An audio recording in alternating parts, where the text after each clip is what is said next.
Hi, this is David with the Deseret Industries report. I'm a sucker. I went back over to DI. The bastards had tripled their prices. Tripled their prices. Something you could have got for $10 6 months ago, $30. Now, I had a really sweet time with my wife. I don't know why she puts up with me. I'm going to go off in a million directions because bipolar people, we think we can multitask. We can't single task. We're nice and getting up this morning in bed, and I was hugging her and she was hugging me, and she said, "You're like a ball with legs." I go, "God, what are you saying? I'm a little chubby." She goes, "Well," I go, "it ain't going to be my day. I know my day is going to shit." Okay, so we decided to take one of our cars in. It's under the warranty, and it wouldn't start last night and stranded her at work, so I had to go and get her. So we took the car in, and at my age and my stage of life, when I have to go to the bathroom, number one or number two, it's an emergency. Now, there's medications, but I hate to take 3 or 4 handfuls of medication. One handful is enough. So we're over at the Hyundai dealership, and I'm feeling a serious urge. And so I said, "Where is your restroom, please?" And he said, "Out the door, up the staircase, whatever." So I go out there, and I'm just barely able to walk. And I go in the bathroom. There's one stall with a toilet and a urinal. Now, I look under the stall, and I see this man's feet and his trousers. I go, crap, And I thought, well, crapping in the urinal is not going to be very popular. So I thought, well, let me try. So I go out in the waiting room, and I'm sitting there, and I'm saying to myself, this ain't going to happen. And I'm thinking, this guy will soon be out. Well, that wasn't true. And so finally, after 10 or 15 minutes, I go over to the salesman, and you know me, I can only behave for about 15 minutes. After that, you're on your own. And I'm eligible for jail. So I go over to the salesman in the showroom, and I say, do you guys have a second bathroom in here? I need to go to the bathroom. And he says, "Well, is there something wrong with the customer bathroom?" like he thinks he's going to intimidate me. So in a very loud voice, it covered the whole showroom, I said, "Yeah, there's something wrong in the other one. You've only got one stall and an old man that's been in there. I think he's dead, but I don't dare look underneath to see if he's really alive. He's been in there for 2 days." Well, everyone's looking at me. And he's, "No, we don't have any other bathrooms." Well, I know he's lying because I can see his garments. You can't put all those salesmen and all of the customers and all of the service people and the people coming in for service in one bathroom with one urinal and one crapper. So I'm saying to myself, now what? So he said, "Well, why don't you bang on the door?" And I said, "Well, why didn't I think of that?" Like I had thought about it for, 45 minutes. And I said, "Well, I don't want to disturb the man." Now, I think the guy was dead. I went back in and checked, and the shoes and the pants were in the same place. So he hadn't moved them in 20 minutes. So I'm saying to myself, this has been a bad day, and it may get even worse. Well, anyway, we got the car, we brought it home, and I went over to DI. Now, we bought a coat rack. Now, we live in a winter country. You people that are watching in Afghanistan, I don't know if you use coat racks, but we do in Utah. And it was nice, and I thought, oh Lord, look at the price. So we looked at it, it was $10. Nice brass poles and sturdy, and I go, hey, that's good. So then we went walking through a little bit more, and I found this beautiful, I should show it to you, it's down in the car, this little clock. You know how the little things go back and forth, and it's in a dome of glass. Bitchin' little clock. Now, I don't know if it works. Most of the clocks I bought, and most of the phones I bought from DI, don't work. But they're so pretty, they can be a decoration too. So I bought that, and I thought, oh God, that's going to be 10 or 12 bucks. It was $3. Now, you know me. Give me a manager. So they get this manager. He comes over, and I said, now listen, I know I've got a little dementia and probably long into Alzheimer's, but 4 months ago, your prices were triple what they are today. Am I making this crap? I don't say crap in Desert Industries. I say stuff. Brown stuff that comes out of you. Anyway, I said, am I imagining this, or did you triple your prices and now they're back down to normal? He said, well, no, we didn't change managers, but we did change procedures. In other words, they're monitoring my program. And when they said, David said we tripled our prices, the people quit coming in. So they've lowered their prices back down. We bought a couple of things. And he says, no, you're not imagining anything. We had a committee meeting. Now, the Mormons, I love it. They have a committee for everything. The restroom, the janitorial services of the restroom, everything's a committee. So he said, you're right. We got all the people together, and some of our people are just learning. And I said, do you mean they're stupid? He goes, well, now the camera's right above me. I know they know the new Caribou over there, you know, and I know they photographed my license plate and illegally run my address and have given it to the damn Danites. But I'm so blessed because enough of you look at me that you scare the Mormons. It's too big of a hit. And it's too many people that if I came on and said, hey, I'm dead because they cut my throat, that's going to hurt the Mormons. That's going to hurt. So thank you for saving my life every day. So I bought a couple things, and he agreed, yes, the prices were out of range, and the new people we brought in had shit for brains, and they were pricing stuff. So if you see something in here that is overpriced, just tell me, and I'll make it underpriced. I said, that's a good deal. That's a good. So they treated the new Caribou really nice today, and I bought a couple of things, and I'll let you know if the clock works. Now, here's what I've seen, and all I'm doing is making a presumption. I have no proof. You decide for yourself if you would come to the same conclusion. When I put on my show a couple of weeks or a month or two ago that Desert Industries had tripled its prices, today they're back down. Coincidence? Could be. Could be.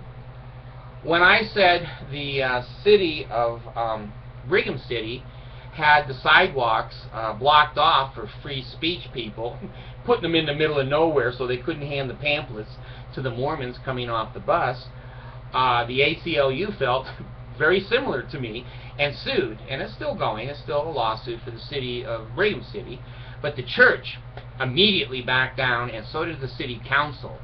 24 hours after my presentation, it was taken down, and people, as long as they were orderly, could walk on the sidewalk and hand out pamphlets to the Mormons from other churches.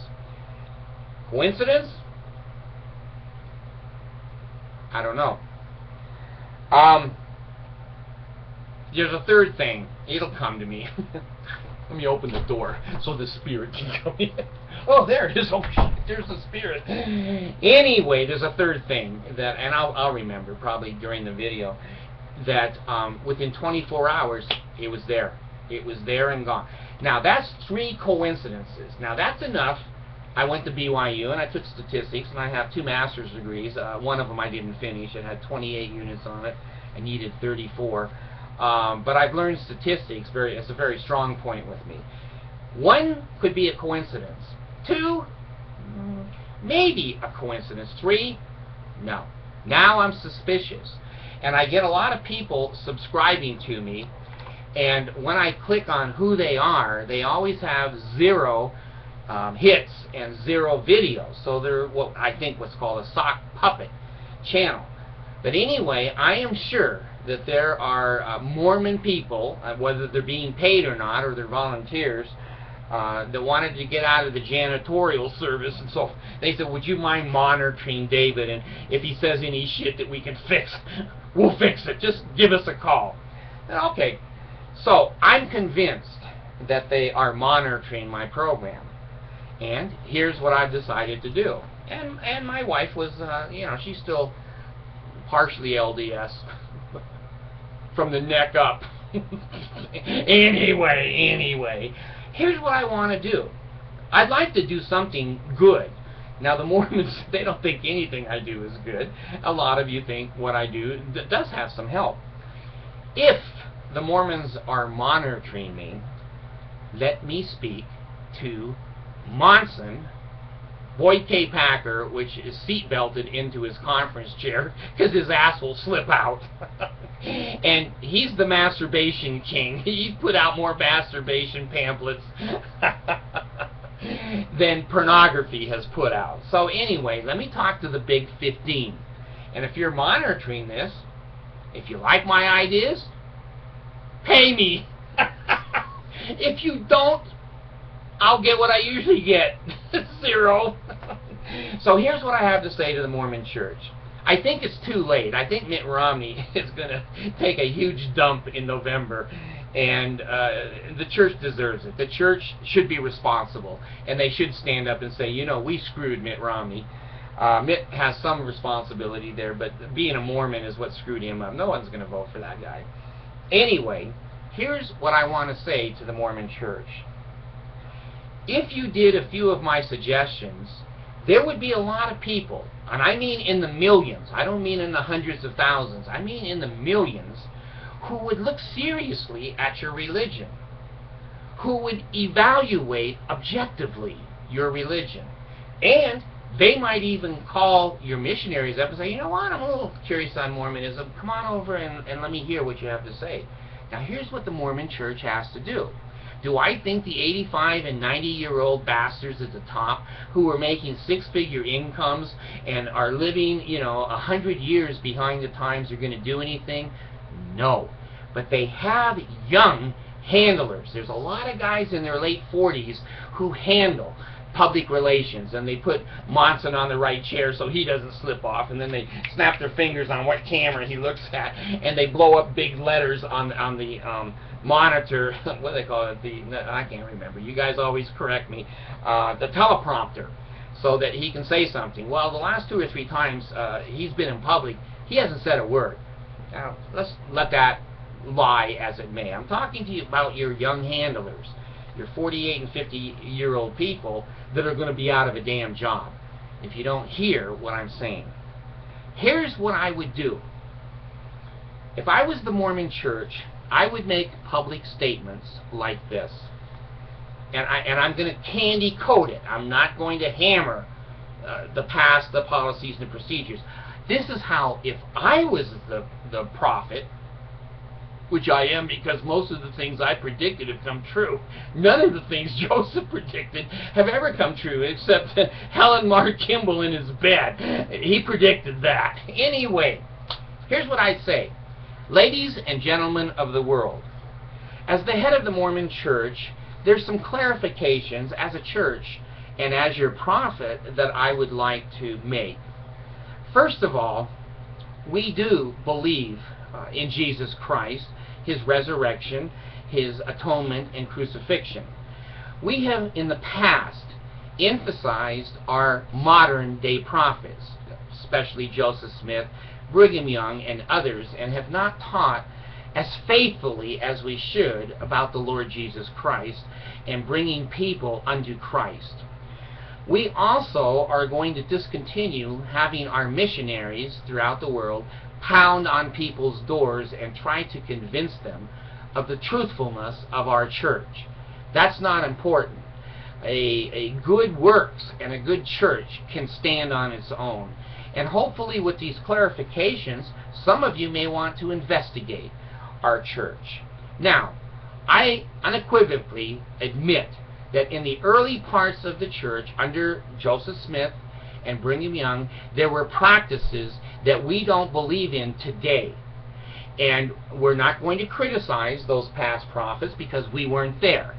Their time and the circumstances surrounding the decisions they made, we can't judge. But let us be clear. We do not believe in marrying 14-year-old girls. The world has come to a point where that is unacceptable. The other thing we want to clarify is polygamy. Yes, we do believe in polygamy, and the only reason we don't practice it is the laws of the land, that we're not allowed to be polygamous. If the laws change, then we would go back to the Lord and reevaluate whether the church ought to pick up polygamy again. We apologize to the black people. We were discriminatory. And until 1978, Brigham Young said their heads should be cut off if they marry white people. Those are totally unacceptable public relations statements. They don't represent the Church of Jesus Christ of Latter-day Saints today. We believe in full integration. We believe in civil rights. And we believe that every man is created equal. We're sorry that we got on the wrong side of the ERA question. Women are important to us. If they want to work and help support a family and get a career and have a college education, we encourage that. We encourage that. On the gay issue, this has been a difficult thing. It's been a historical, long thing in the United States, and we certainly have been in the majority up to this point. It appears that our courts are going to allow gay marriage. And if that is true, then the Mormon Church will adjust to the laws of the land, and we will allow gay marriage in the church. And how that will affect our temple ordinances, we're not sure, but we still are investigating that. As far as abortion, the Roe versus Wade, we have been against that from its inception. However, again, we respect women. And the official policy of the Mormon Church now will be that we frown heavily upon abortion. But for incest and for rape and for the health of the mother, we certainly believe that an abortion is an appropriate thing. Now, we've been accused of being a cult, and we're going to admit many of the secrets of the Mormon Church has branded us as a cult. We no longer are going to be secret in our temples. We are going to make garments, what many of you call them magic underwear, but they're going to become optional. People who go to the temple these days are mature enough to remember the covenants and promises they made. They don't need a large, long underwear on their bodies 24/7 to remind them of what they said and what they promised. So those are now voluntary. The other thing is we're going to put out publicly the temple movie that we show in the temple. Now, we know on the internet you can get all of the signs, tokens, and symbols that we use in our temple. We still consider those things sacred to us. Even though they match Masonic rituals, they still are our personal sacredness. So we're not going to publish that, but we're well aware. It's on the internet. If you look on the internet, you'll see that, and you can see the movie anytime you want. We are also going to change our policies, that we are a family church. And when your children get married, they can get married in an LDS temple, and non-members and non-member parents can attend those weddings. We will have special areas of our temples where families can gather, where the marriage can take place, and then the non-members are very welcome to leave. And if the couple wants to go through and take out their endowments and be sealed, that is up to the couple, and any Mormons who have recommends are welcome to be with them. Now, here is a new policy for the Mormon Church, and this is a serious one. We do not believe in shunning anybody.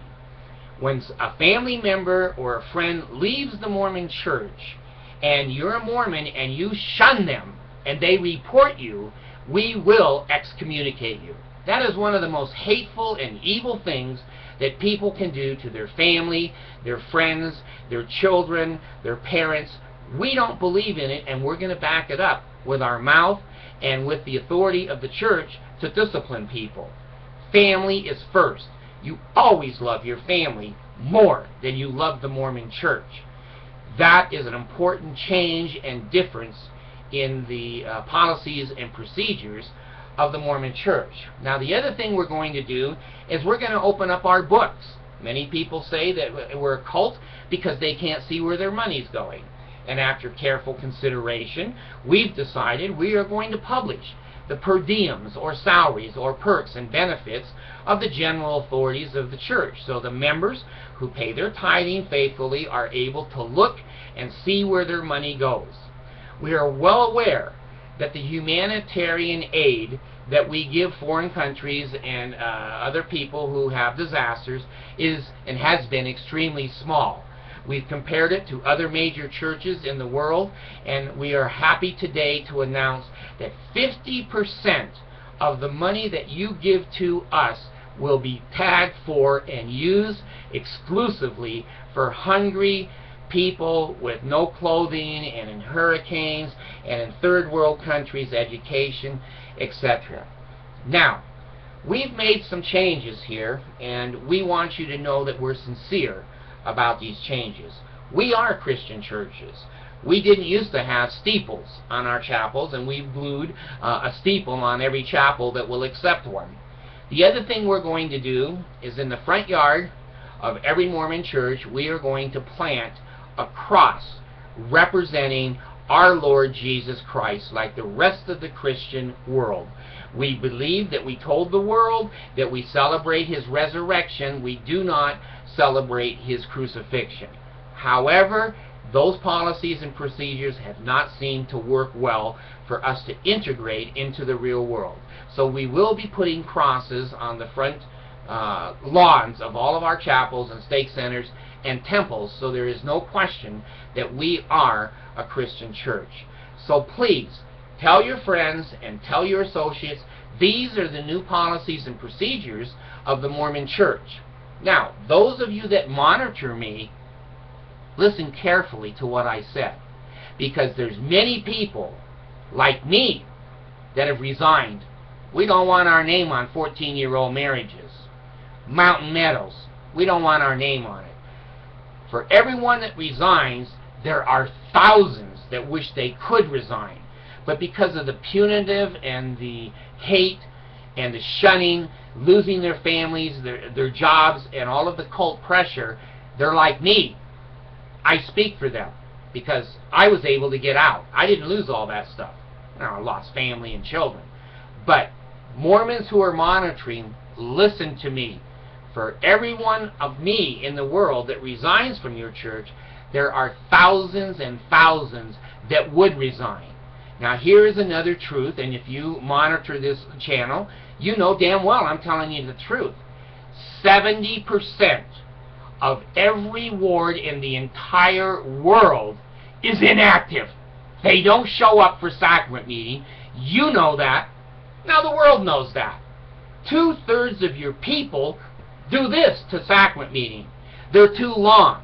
They're too boring. They're too repetitive. And they don't allow for free discussion and or ideas. Lower it back to an hour and a half in time. Don't make us put those little kids on the bench for 3 damn hours and throw a box of Cheerios at them. Come on. Get out of the cult. Start using the left side of your brain and realize you're losing. When I'm 65 now, and when I was 12, you had 10 million members. You've only picked up 4 million people in 55 years. That's not a lot of people. And you're lying about that, and you know you're lying about it. There's about 4 or 5 million active Mormons. The rest don't want anything to do with you. They're inactive. You can't find them. You keep them on the rolls till they're 135 years old, pretending, the church is growing. It's not growing. You're lying, and the things I'm saying to you are true. If you want to survive in the world of the internet, you cannot lie, you cannot cheat, you cannot slant or skew stories. You got caught with 900 million Brazilians in the census that the church says was in Brazil, and the census says they're not. You're lying your ass off. Give correct numbers. Show those who have resigned. Show how many have been excommunicated. Show new members of conversions, and show children of record that the church is mostly growing because every Mormon family has 4, 5, 6 kids. So, Here it is. It's free. I'm giving it to you for free, and I'm giving it to you up straight. If you want to be a church, make the changes that I'm suggesting. Make other changes that I haven't even thought about. But whatever you do, you're not going to survive. You'll wither to 1 or 2 million people. Yeah, the authorities will still get their 6-figure incomes, but you won't be recognized as any kind of a world Christian church. And if you do some of these things, I'm not promising, but I'm telling you as a psychologist, I'm not a licensed psychologist, as a master's level psychologist, that there may be some people that you might recover. Some people might come back in and go, hey, they don't believe in that shit anymore. Hey, they're not lying anymore. Hey, I see where my money's going. You may recover millions back. I don't know. But I'm telling you, this is the time for men to prepare to meet God. If you want to be a church, for God's sakes, be a church. Be kind. Think of others rather than your own cult survival. Cults don't last, my friends. They just don't. Thank you, Brother Monson, for listening to me, and all of those that you monitor me. Get this message up to the big boys, because I'm trying to do something good here. Thanks.